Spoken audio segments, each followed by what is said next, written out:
Antarctica. It's shrouded in mystery, isn't it? This massive, massive expanse of ice is, well, it's twice the size of Australia, and it plays a critical role in regulating our planet's climate. But there's a problem. It's melting.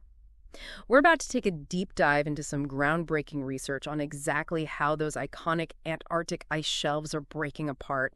You've probably seen those dramatic headlines about, colossal icebergs breaking off, some even the size of small countries. But what if I told you those mega icebergs aren't actually the biggest threat? That's exactly what's so fascinating about this new research. It really seems to suggest that it's the smaller, more frequent events, the ones that don't make the headlines, that are the real drivers of ice shelf loss. It's kind of like those small everyday expenses, how they can impact your budget more than one big purchase. They might not seem like a big deal individually, right? But over time, they really, really add up. So it's death by 1,000 cuts. Less dramatic for the news, but potentially way more significant for the long-term health of these ice shelves. And the way they figured this out is pretty amazing. They analyzed 47 years of satellite data. That's a mind-boggling amount of information to process. What kind of challenges did the scientists face dealing with, such a massive data set? Oh, tons. Analyzing that much data is a massive, massive undertaking. And one of the biggest challenges is that those huge headline-grabbing calving events are actually pretty rare, which makes them statistically difficult to study. So to tackle this, they use something called extreme value theory. It's a statistical method typically used to predict rare events like mega floods or earthquakes. And they applied it to this massive data set of ice shelf breakups. So they brought in the big guns of statistical analysis to get a clearer picture of what's really going on. But before we get too deep into the numbers, can we just quickly define what calving events actually are, just so everyone's on the same page? Of course. When we talk about calving events, we're talking about those chunks of ice that break off from the main ice shelf and float out to sea. They can range in size from relatively small pieces to those massive icebergs we were just talking about. Got it. So back to those mega icebergs. The researchers actually made a pretty mind-blowing prediction about their potential size, right? Yeah, their models suggest that a once-in-a-century iceberg could reach the size of Denmark.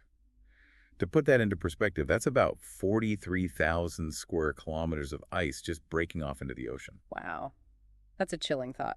But here's where things get really interesting. The research didn't find an increase in these huge calving events over time. So maybe those megabergs are just part of a natural cycle, not directly linked to climate change. At least not yet. Does that mean we can breathe a sigh of relief? Well, not quite. It's crucial to understand that while this specific research didn't find a direct link between those massive events and climate change, it doesn't mean we're in the clear. Remember, the overall loss of ice shelf mass is accelerating, and that IS largely attributed to climate change. So it's not a simple either situation. So we have these smaller calving events, slowly but surely eating away at the ice shelves driven by climate change. And even though those megabergs aren't becoming more frequent, they still pose a potential threat. What does this mean for us here on land? Why should we care about what's happening to ice shelves thousands of miles away? Well, think back to those vast ice sheets we mentioned at the beginning. The ice shelves act like giant doorstops. They hold back those massive glaciers behind them.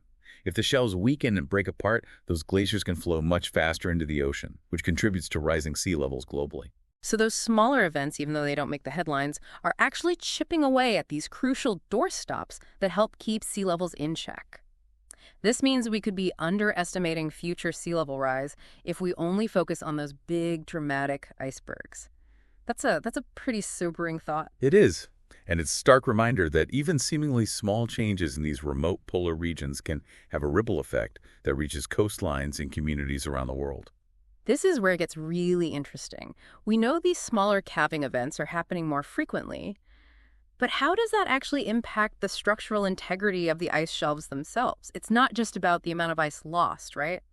There's got to be a bigger picture here. Yeah, you're absolutely right. It's not just about how much ice is lost.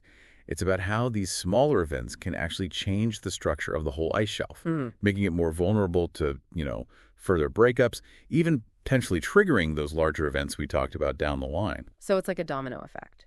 These smaller events create weaknesses in the ice shelf, setting the stage for, well, potentially bigger breakups in the future. Is that what the researchers are suggesting? Exactly. And that's where this research gets so important. You see, it's not just about understanding what's happened in the past. It's about using this knowledge to refine our models and make better predictions about the future of these ice shelves and, of course, what that means for global sea levels. Makes sense. We've been talking a lot about the science behind these calving events, but I'm curious about the human side of things. I mean, witnessing these massive icebergs breaking free must be pretty awe-inspiring. What's it like for the researchers who actually study these events? Oh, you hit the nail on the head. There's definitely this incredible sense of wonder. Mm-hmm. Even, a touch of fear when you see these colossal forces of nature in action.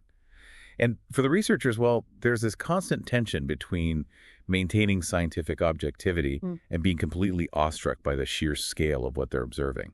I can only imagine to be standing there, witnessing events that have been shaping our planet for millennia.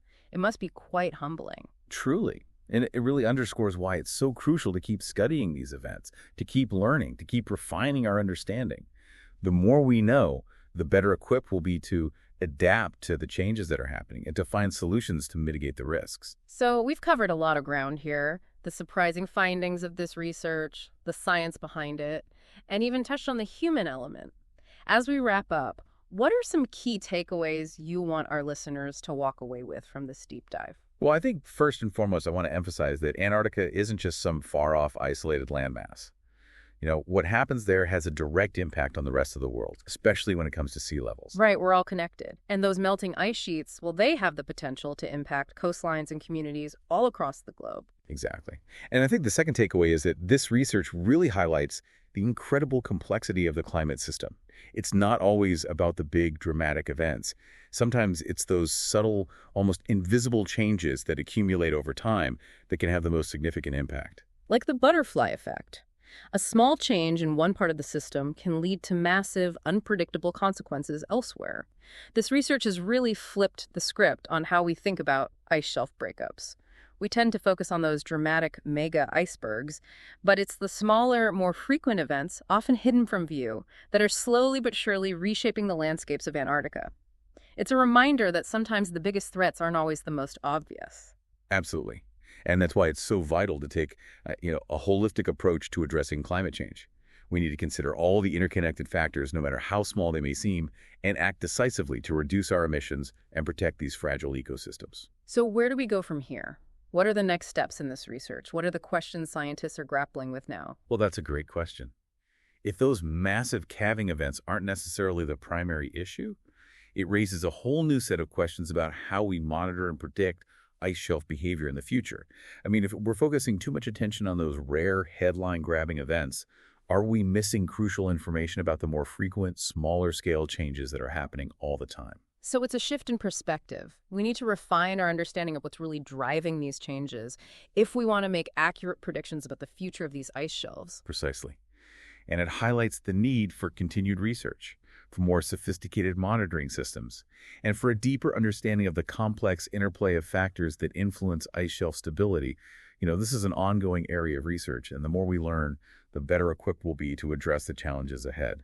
It sounds like we need a whole new toolbox to even begin to understand these intricate processes. But beyond the scientific tools, is there anything we as individuals can do to help protect these ice shelves and, help mitigate the impact of climate change? It can all feel so overwhelming. It's easy to feel that way, but even small actions can make a difference. Okay, so where do we even begin? Well, reducing our carbon footprint is a good place to start. Simple things like, using public transport, biking, walking, choosing energy-efficient appliances, all of those things add up. And then, of course, there's the power of using our voices. You mean speaking up about climate change? Advocating for change? Exactly. It's about supporting policies that promote renewable energy, sustainable practices, climate action, staying informed, engaging in conversations like this one, spreading awareness. All of that helps to foster this sense of, collective responsibility. It is a powerful message. It's a good reminder that we all have a role to play in protecting this planet, even if it's just by starting small and spreading the word. Absolutely. Individual actions multiplied across communities and nations can really create a ripple effect that leads to real change. So bringing it all back, we've learned that those smaller, less dramatic calving events, they're really the main drivers of ice shelf loss. And that has some pretty big implications for global sea levels, right? Yeah, and we've also seen how scientists are using these cutting-edge techniques to study those events and, make some predictions about the future. What's really stuck with me is that even though those mega icebergs are visually stunning and grab our attention, they might not actually be the biggest threat in the long run. It's the smaller, more frequent events, often hidden from view, that are slowly but surely reshaping those icy landscapes of Antarctica. It really highlights how what happens in those seemingly remote polar regions affects the entire planet. It underscores the interconnectedness of our world and the urgency of addressing these climate change challenges. This has been a fascinating deep dive into the world of Antarctic ice shelves. Thank you so much for sharing your expertise with us today. My pleasure. Thanks for having me. And to all our listeners out there, keep exploring, keep learning, and keep those conversations about climate change going. Until next time, stay curious.